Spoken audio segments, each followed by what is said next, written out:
a todos. Hoje vamos iniciar nossa aula com a nossa revisão do caderno da nossa disciplina, que tem por título Gestão Democrática nos Sistemas e na Escola. Vamos a ela.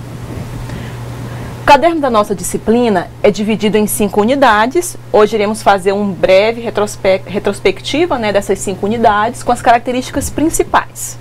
A primeira unidade teve como tema Educação Brasileira, e nós falamos da educação como um direito, que é garantida na Constituição Federal, na LDB e no Estatuto da Criança e do Adolescente. Falamos também da função social da escola, que adota 3 posturas, que são função econômica, que é aquela voltada para a formação do mundo do trabalho, no qual nossos alunos estão frequentando a escola para serem uma mão de obra para a nossa sociedade.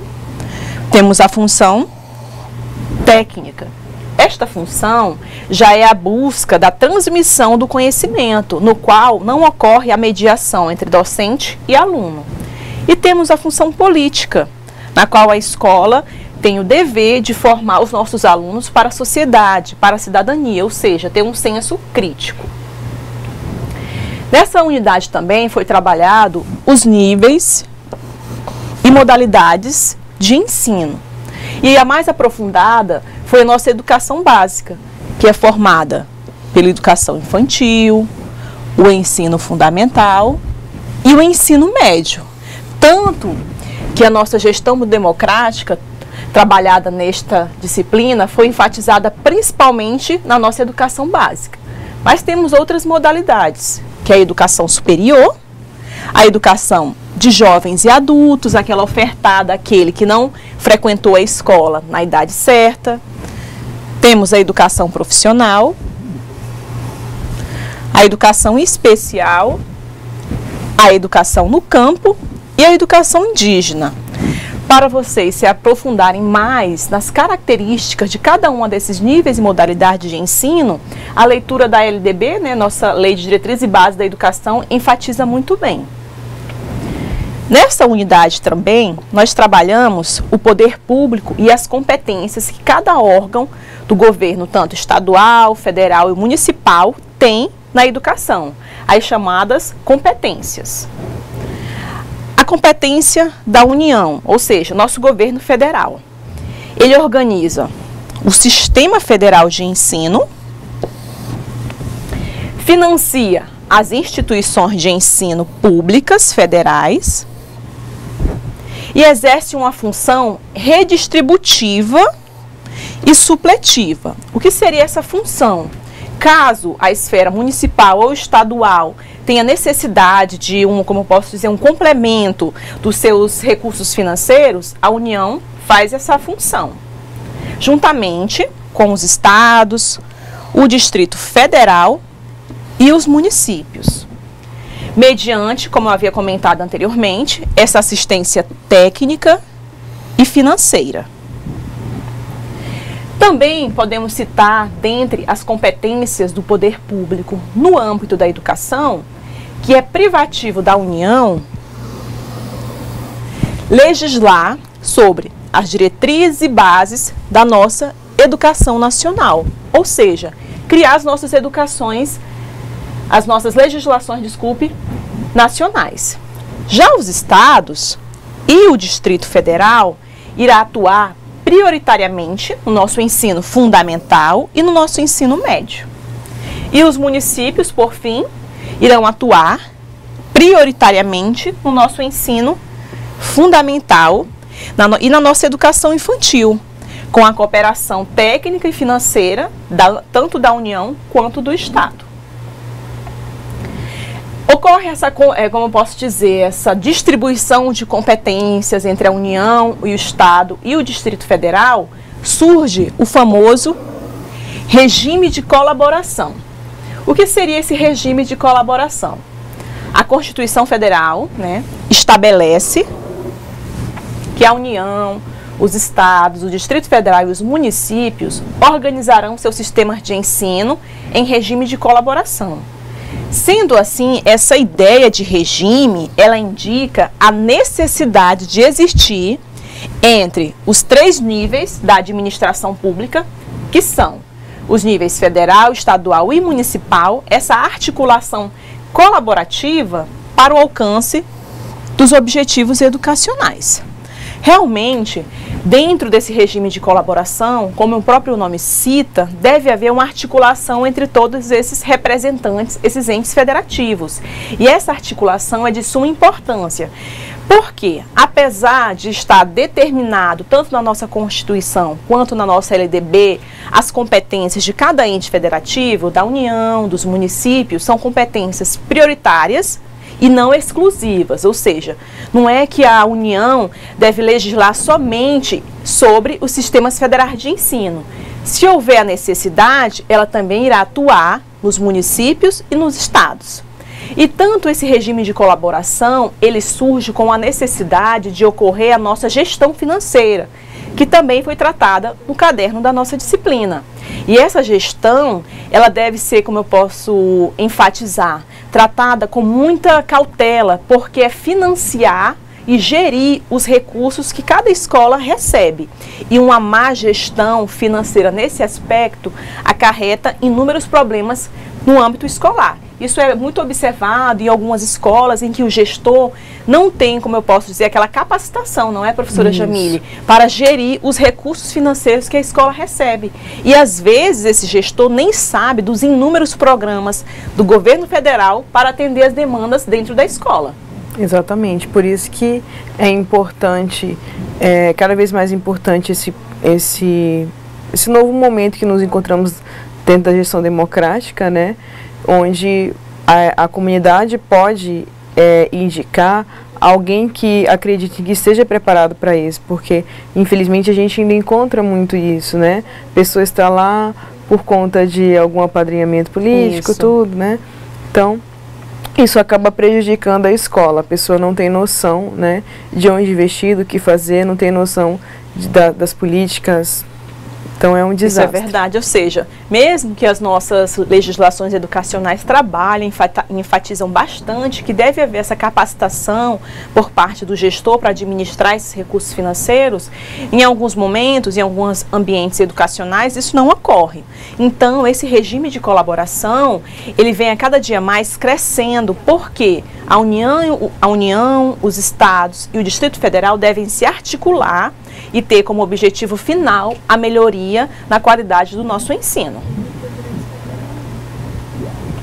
Já a nossa unidade 2 teve como tema Gestão Democrática da Educação. E citou, né, algumas características também da democratização da educação básica, dentre elas que os sistemas de ensino definirão as normas da gestão democrática do ensino público na educação básica, de acordo com os seguintes princípios. A nossa Constituição e a nossa LDB elenca inúmeros, mas priorizamos os principais, que são participação dos profissionais da educação na elaboração do nosso projeto pedagógico da escola, participação das comunidades escolar e local em conselhos escolares ou equivalentes, que nós vamos citar essas características desses conselhos escolares mais à frente. E também que dentro desses princípios da democratização da educação, nós podemos citar algumas características primordiais, que são acesso e permanência de todos no processo educativo, dentro do qual o sucesso da escola é reflexo de sua qualidade. Primeiro, deve ocorrer a possibilidade do aluno, né, nossos jovens, das nossas crianças estudarem, ou seja, eles terem acesso à educação. Deve ocorrer também um investimento para que esses alunos permaneçam na escola e que o acesso, juntamente com a permanência, irão caracterizar o sucesso desse aluno, tanto na nossa escola, quanto na vida em sociedade, como um cidadão, como um ser crítico perante a sociedade. E essa gestão democrática, como reflexo da postura escolar, ou seja, das características que deve criar o padrão da gestão democrática, nós podemos citar também que esse princípio, ele é bastante enfatizado na nossa Constituição e na nossa LDB. Logo, deve ser desenvolvido em todos os sistemas de ensino. Mais à frente vamos caracterizar, conceituar sistemas de ensino e das nossas escolas públicas também. No entanto, como não houve uma normatização necessária dessa forma de gestão, na maioria dos sistemas de ensino, ela vem sendo desenvolvida sobre inúmeras nomenclaturas. A nossa LDB, ela cita como gestão democrática, a participação de todos, mas em alguns momentos é utilizado os termos gestão participativa, gestão compartilhada e cogestão, que no final das contas tem como principal característica a participação de todos. Logo, essa famosa gestão democrática, ela é um objetivo, porque se trata de uma meta a ser sempre aprimorada, não deve estancar o objetivo da gestão democrática, e ele é um percurso, pois se revela como um processo que a cada dia se avalia e se reorganiza, ou seja, o processo de gestão democrática está em construção rotineiramente. E o nosso caderno da disciplina também elenca os elementos constitutivos da nossa gestão democrática, que já foi enfatizado bastante nas nossas aulas anteriores. Vamos falar um pouco deles. Participação, condição básica para a gestão democrática.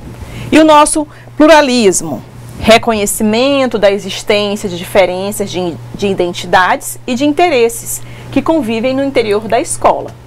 Temos a autonomia, faculdade que os indivíduos têm de se regerem por regras próprias.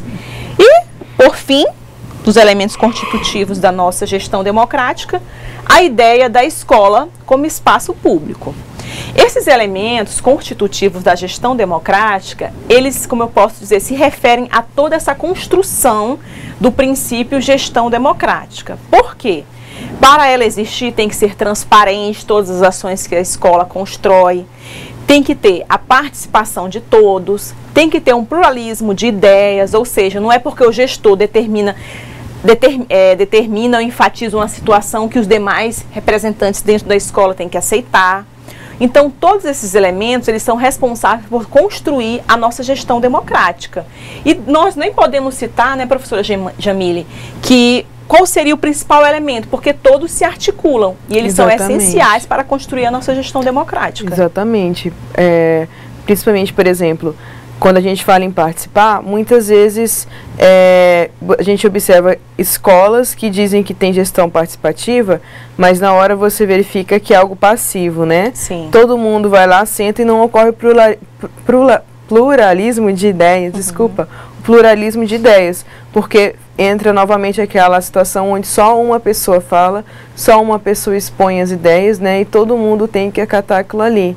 E também a questão da transparência, né? Numa gestão democrática, a transparência é essencial, porque você tem que dar publicidade às ações daquela instituição.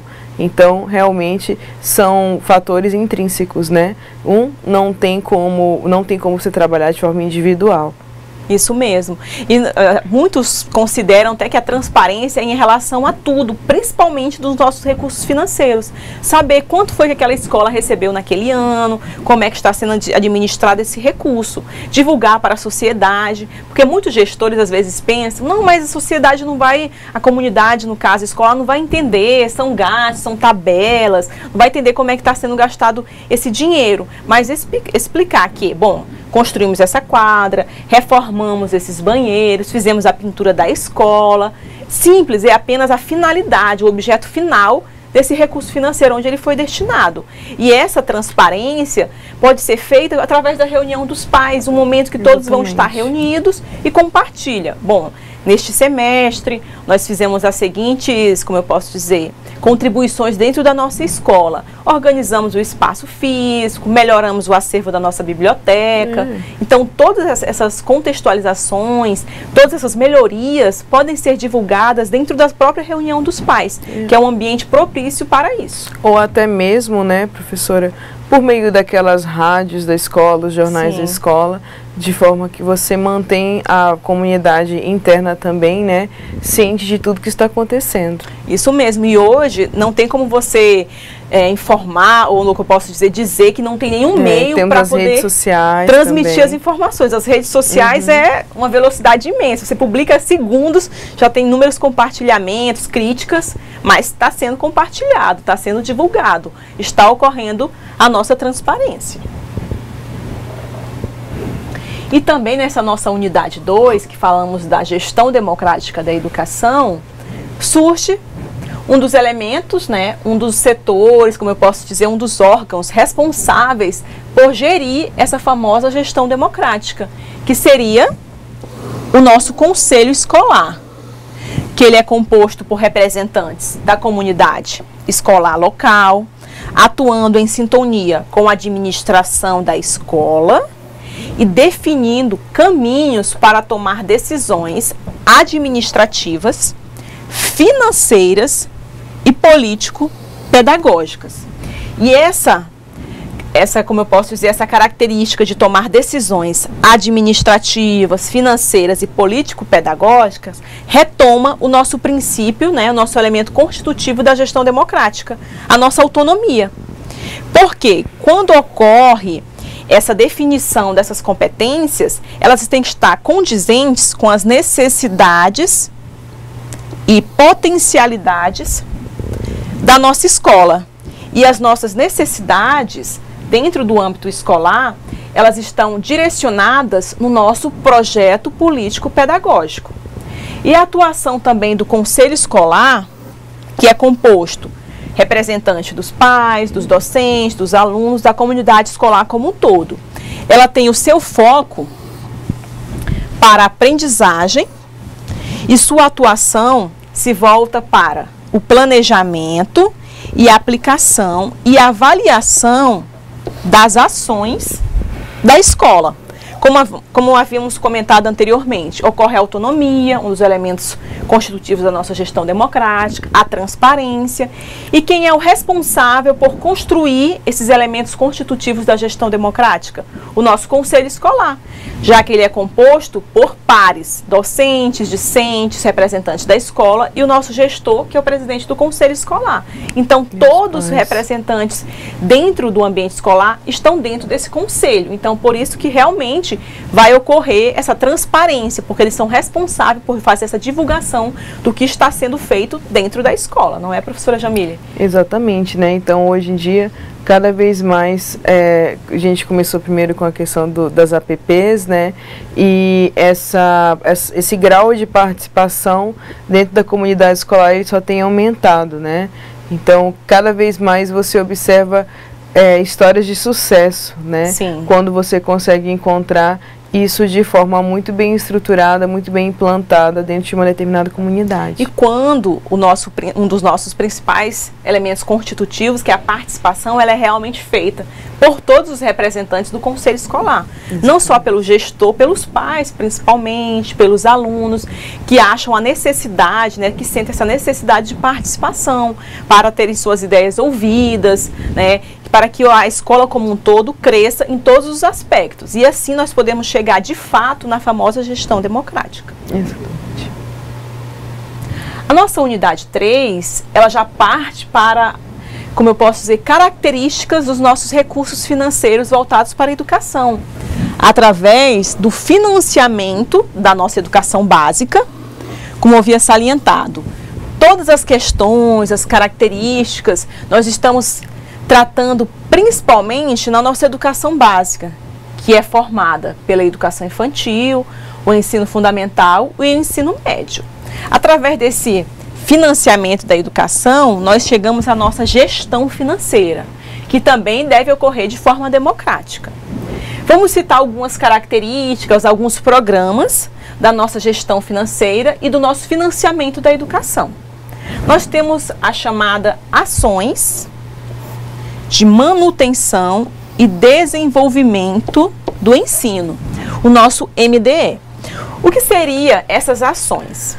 São todas aquelas que visam alcançar os objetivos básicos da educação nacional, educação de qualidade para todos, ou seja, são ações voltadas à obtenção dos objetivos das instituições educacionais de todos os níveis. Dentro dessas ações do MDE, nós podemos citar também outros recursos que financiam a nossa educação básica. Seria o Fundo de Participação dos Estados, do Distrito Federal, o Fundo de Participação dos Municípios e o Salário Educação, que é aquela porcentagem retirada daquelas empresas que têm fundos econômicos. E nós podemos enfatizar principalmente o nosso principal financiamento da educação básica, que é o Fundeb, Fundo de Desenvolvimento da Educação Básica e de Valorização dos Profissionais da Educação. Vamos elencar as principais características deste fundo. Primeiro, ele foi implantado no dia 1º de janeiro de 2007 e realiza de forma gradual, alcançando a plenitude, em 2009, que ele alcançou o ápice do atendimento no âmbito da nossa educação básica, quando esse fundo ele funcionou com todo o universo de alunos da educação básica. Esse fundo também ele é composto na quase totalidade por recursos próprios dos estados, do Distrito Federal e dos municípios. Podemos citar também que ele não é considerado federal, estadual, nem municipal, por se tratar de um fundo de natureza contábil, formado com recursos provenientes das 3 esferas de governo. E ele também foi criado pela Emenda Constitucional número 53, de 19 de dezembro de 2006, que estabeleceu um prazo de 14 anos a partir de sua promulgação para a sua vigência. Nós temos o Plano Nacional de Educação, que é de 10 anos, e esse financiamento da educação chamado Fundeb, ele já tem um prazo de vigência maior, de 14 anos. E ele vai se expirar no ano de 2020. Esse fundo, ele abrange tanto a educação infantil, o ensino fundamental e médio e a educação de jovens e adultos. Por que se inclui a educação de jovens e adultos?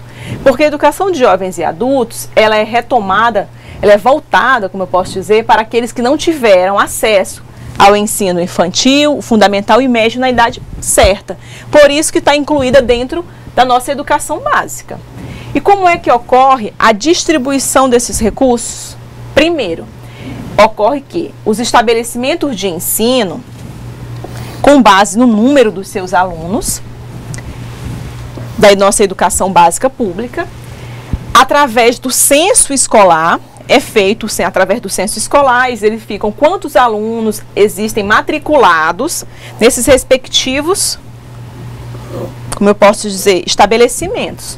A quantidade de alunos que estão matriculados nesses estabelecimentos que irá fornecer dados para que o Fundo Nacional, o Fundeb, ele venha distribuir esses recursos. Como é que cada um vai receber esses recursos, a quantidade desses recursos. E quando ocorre a distribuição desses recursos, o gestor deve estar apto para fazer a nossa famosa gestão financeira. O que seria essa gestão financeira? Administrar os recursos financeiros de uma escola, que não é uma tarefa fácil, pois é preciso avaliar muito bem onde aplicar esses recursos, de que forma tenham reflexo na qualidade do ensino. É como a professora Jamile havia colocado há pouco, Tem que saber como gerir esse recurso financeiro, porque muitos recursos e algumas escolas retornam aos cofres públicos porque o gestor não sabe gerenciá-los, administrá-los. E esses recursos eles devem estar voltados para a qualidade do ensino e na aprendizagem dos nossos alunos. Para isso, o planejamento de gastos deve estar alinhado com o nosso projeto político-pedagógico. As metas e os objetivos definidos nesse documento indicarão como investir para garantir o funcionamento da instituição em condições satisfatórias. O que podemos citar nessa característica da gestão financeira? Os recursos são repassados para as nossas instituições, para as nossas escolas, e a escola deve fazer, como eu posso citar, uma gestão financeira de qualidade. Porque tem prazo para utilizar esse recurso e quando ele não é utilizado em tempo hábil, ele retorna aos cofres públicos. Também tem inúmeros programas do governo federal, tem um programa de acesso ao livro didático, tem um programa voltado para consultas médicas dos alunos, como já trabalhamos em aulas anteriores, são inúmeros programas, cada uma com finalidade. Tem um programa que financia o transporte público para os alunos, o programa que faz adquirir, como eu posso dizer, meios de transporte, ou barcos, ou bicicletas, ou ônibus, todos os meios de transporte necessários para levar essas crianças até a escola. E também temos programas que cuidam de fazer a manutenção desses veículos. Então, são inúmeros os programas. Se o nosso gestor da nossa escola não conhece esses programas, ele não sabe como eu posso dizer, identificar o que a escola está precisando. Às vezes, tem alunos que têm problemas de vista, né, não consegue estudar muito bem porque não tem condições de comprar um óculos, de fazer uma consulta. Existem programas do governo federal para isso.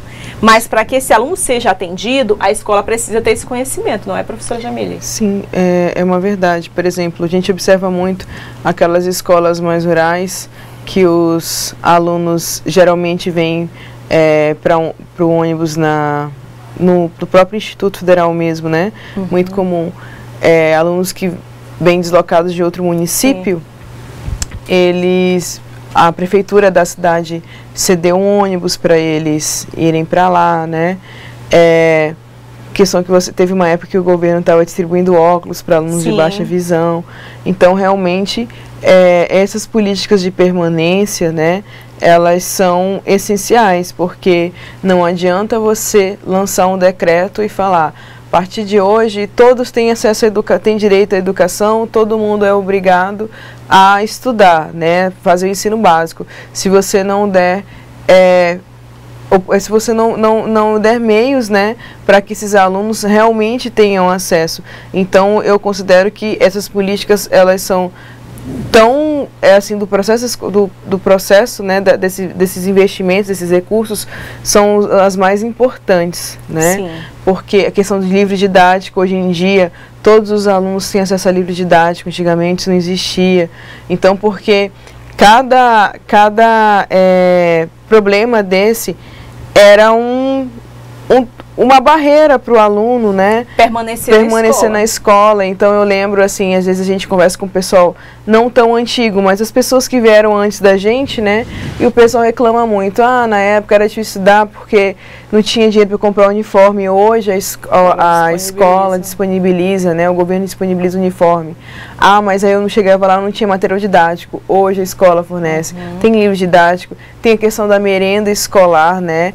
Estão também monitorando bastante a questão da transparência, de como está sendo gasto merenda escolar, para que você possa se assegurar que o teu aluno ele vai ter acesso e ele vai ter todo o auxílio necessário para ele permanecer. Aí, se ele, depois de tudo isso, não conseguir, aí já é outra coisa. Já é outra história, já é né? outra história. Mas benefícios e vantagens para nosso aluno permanecer na escola nos dias de hoje são muitos. Então, assim, você ter vontade de querer estudar. Eu sei que são inúmeros problemas, mas as vantagens ainda estão prevalecendo.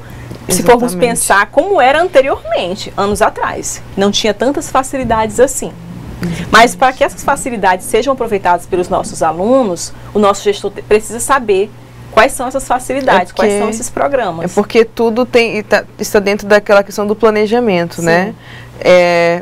Tem que identificar o problema, tem que diagnosticar o problema e tem que se planejar. Eu tenho isso, qual que é o programa que pode me atender, né? Isso. Então, eu lembro que eu trabalhei numa escola que o gestor sempre falava pra gente: verifiquem, tem esses programas aqui. Ele ia para as reuniões, né, eu voltava, ó, tem esses programas aqui, verifiquem daqui o que a gente pode trazer para a nossa escola, quais os projetos que a gente pode desenvolver. Então isso é bem bacana, né, quando a gente tem um gestor preparado para isso. Preparado, realmente. E como fazer essa gestão financeira, como a professora Jamile citou? O nosso gestor deve estar preparado.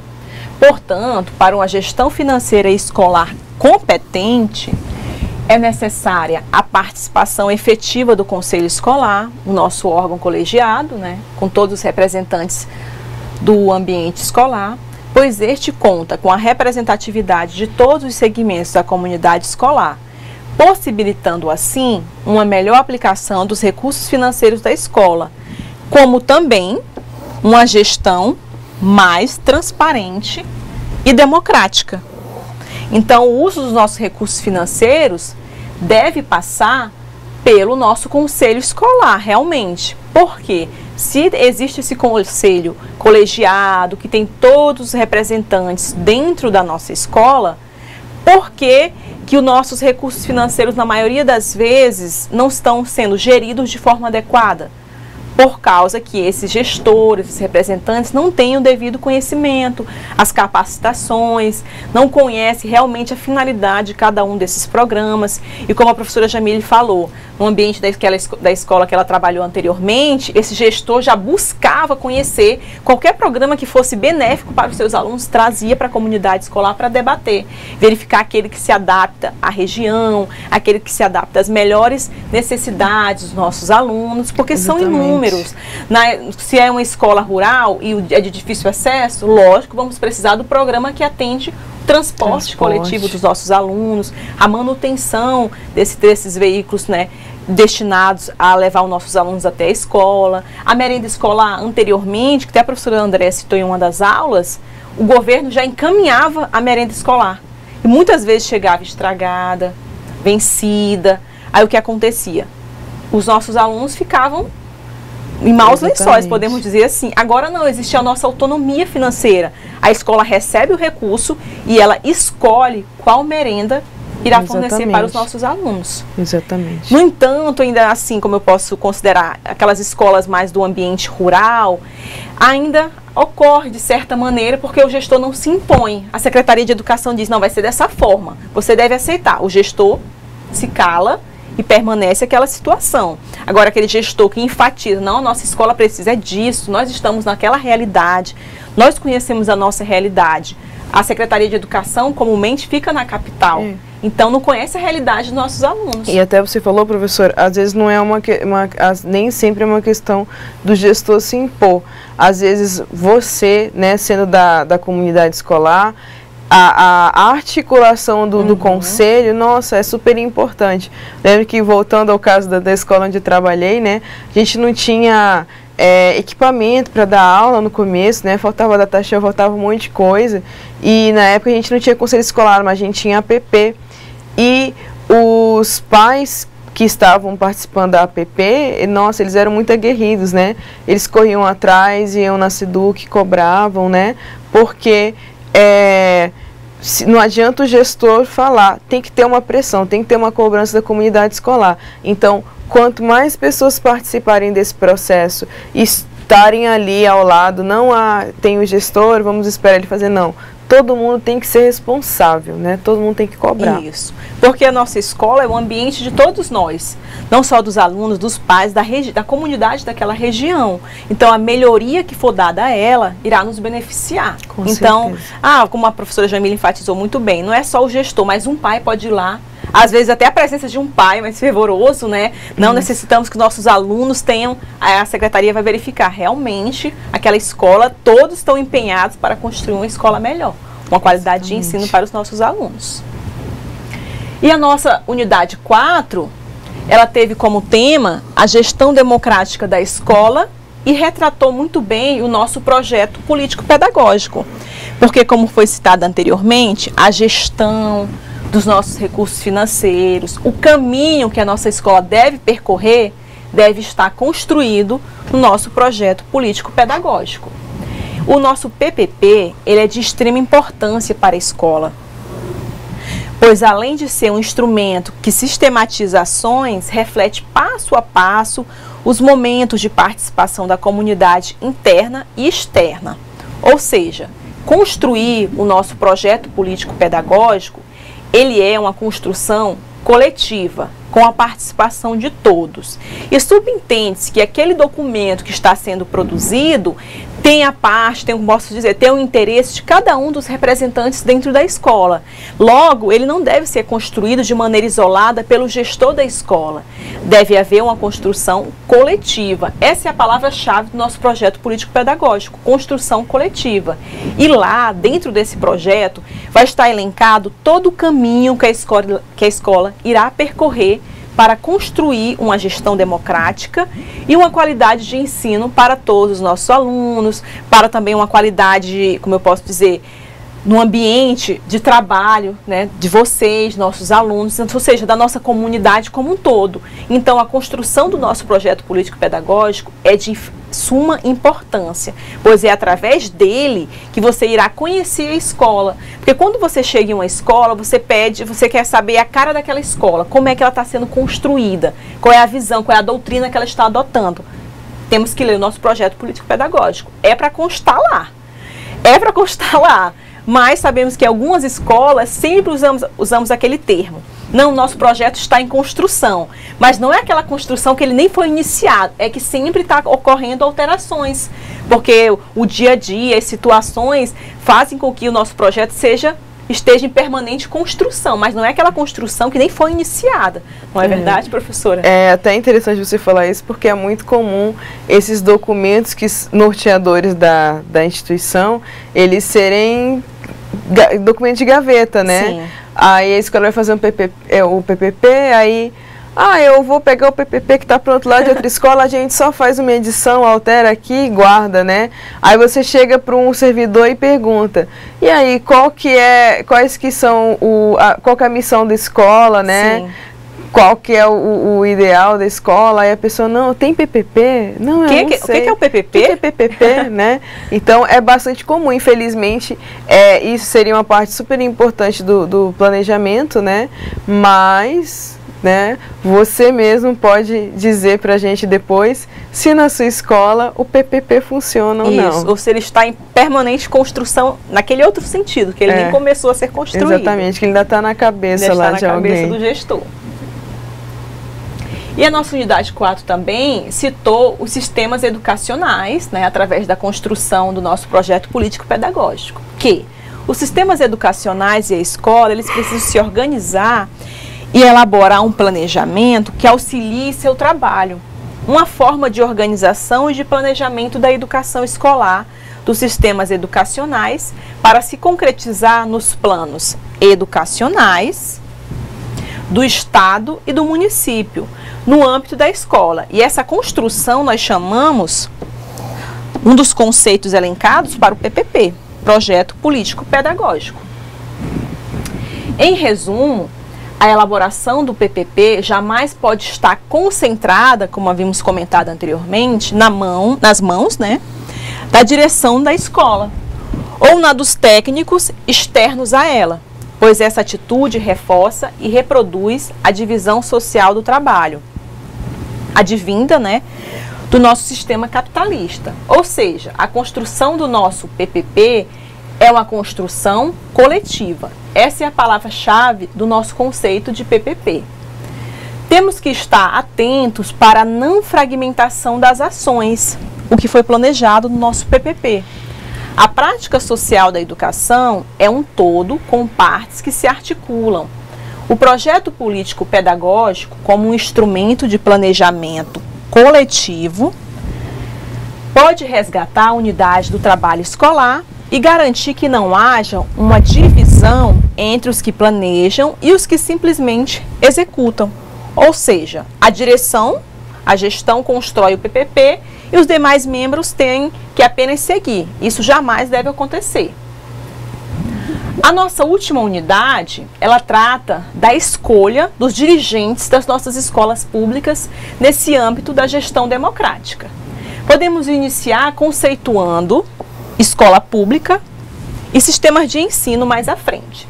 As escolas públicas, elas são criadas, administradas e financiadas pelo Estado, ou seja, pelos governos federal, estadual, municipal ou do Distrito Federal. Devem ser gratuitas e estão submetidas às regras da gestão democrática. Já os nossos sistemas de ensino, podemos observar que o nome da nossa disciplina é Gestão Democrática nos Sistemas e na Escola. Esses sistemas são conjuntos de escolas privadas e públicas, estas últimas coordenadas por órgão executivo, comumente chamado de Secretaria de Educação, que se regem pelas mesmas normas emanadas da legislação federativa e das resoluções do respectivo Conselho de Educação. Ou seja, os nossos sistemas de ensino são formados por escolas públicas e privadas. A única diferença é que as escolas privadas são financiadas, como o próprio nome diz, por recursos financeiros externos aos nossos governos. Já as nossas escolas públicas são financiadas pelos nossos entes federativos. E dentro dessa forma de provimento, tanto do sistema de ensino quanto das escolas públicas, nós iremos finalizar citando 3 formas, que foi indicação, que foi trabalhado na aula passada, no qual o gestor é escolhido pelo Poder Executivo, podendo ser substituído a qualquer momento, de acordo com a conveniência e o momento político, estabelecendo-se assim uma prática clientelista, ou seja, aquele que é colocado no âmbito da escola por meio do provimento indicação, ele está subordinado a quem o colocou lá, à gestão, ao governo que o colocou lá. Na aula passada, juntamente com a professora Jamile, a gente enfatizou bastante isso, citou essas formas de provimento. E agora estamos relembrando, né, para fixar melhor esse conteúdo que é tão importante. Temos também o concurso, que é a escolha do diretor, é feita através de uma prova escrita e de uma prova de títulos. Com isso se impede a prática do clientelismo, ou seja, da indicação. Todavia, o diretor ele não possui liderança na comunidade, porque pode ser qualquer um. Pode ser quem passar nessa prova, nesse concurso, para diretor da escola, pode ser de outra região, ele não tem aquele espírito de liderança na comunidade, já que ele não a conhece. Assim, ele pode não corresponder aos objetivos educacionais e políticos da escola e não se comprometer com as formas de gestão democrática, apesar de não ser uma regra, porque tem muitos gestores, como no estado de São Paulo, que é a forma de provimento de diretores, é o concurso. Podem vir muitos gestores de outras regiões, mas tem alguns que se adaptam à comunidade, que realmente buscam fazer com que essa comunidade escolar cresça. Agora, em sua maioria, não tem aquele espírito de liderança, não tem aquele sentimento de pertencimento no âmbito escolar. E, por fim, nós temos a nossa eleição, que a nossa LDB e a nossa Constituição, ela não enfatiza que a melhor forma de provimento é concurso, eleição ou indicação. Ela apenas cita que é através da gestão democrática. E a eleição se enquadra muito bem nisso. Porque a eleição ela é através do processo que a vontade da comunidade escolar vai prevalecer, pois é uma escolha feita através do voto direto, representativo, por escolha uninominal ou por listas tríplice. Essa é a maneira que mais favorece o debate democrático na escola, o compromisso e a sensibilidade política por parte do diretor, além de permitir a cobrança e a corresponsabilidade de toda a comunidade escolar que participou do processo de escolha. Ou seja, através da eleição, nós temos como buscar a responsabilidade daquele que foi eleito, como a professora Jamile elencou muito bem na aula passada. Então, é uma das formas de provimento que está sendo mais trabalhada nos âmbitos escolares e o crescimento está sendo gradativo. E realmente podemos considerar que é uma melhor forma de provimento. Com toda certeza. Realmente, né, professora Jamile? Porque a participação é a nossa escolha, é a nossa vontade que vai estar na gestão. Então, nós agradecemos a participação de todos nessa aula. Espero que o conteúdo dessa disciplina, que foi tão, como eu posso dizer, bem agradável de se trabalhar, porque é o convívio de vocês dentro da escola, é o trabalho que vocês estão realizando, e o nosso também. Espero que o assunto tenha ficado bem, como eu posso dizer, enfatizado, que as características possam ter sido elencadas de maneira correta, e pretendemos melhorar cada dia mais as nossas aulas e contamos com a contribuição, sugestões de todos vocês, não é, professora? Com toda certeza, nós aguardamos vocês no AVA, e eu e a professora Vanessa também aguardaremos vocês na próxima disciplina. Isso, né? na semana que vem. Então, muito obrigada pela participação de todos e até lá. Boa prova!